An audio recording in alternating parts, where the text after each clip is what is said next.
अस्सलाम वालेकुम। Daily jobs update में हम एक बार फिर हाज़िर हैं।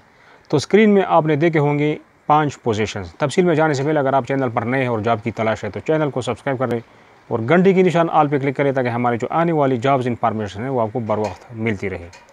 ये 5 पोजीशंस 2 कंपनीज़ है अलग अलग और प्राइवेट कंपनीज़ है। 3 पोजीशंस एक में है, 2 पोजीशन दूसरी में है। अप्लाई करने के लिए डायरेक्ट कॉल है, मोबाइल नंबर से मोबाइल नंबर मिलाए और बातचीत सैलरी वगैरह हर चीज़ का पूछ सकते हैं।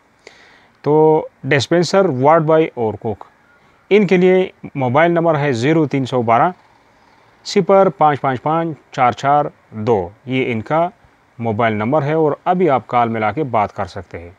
दूसरा जो है अकाउंटेंट, मेल एंड फीमेल दोनों रब्ता कर सकते हैं। और कोऑर्डिनेटर, तो नोट कर ले इनका मोबाइल नंबर 0333 513621 इनका नंबर है और अभी कॉल मिला के आप बात कर सकते हैं, सैलरी वगैरह हर चीज़ की पूछ सकते हैं। तो ये थी आज की अपडेट। नेक्स्ट अपडेट के लिए खुदा हाफिज़।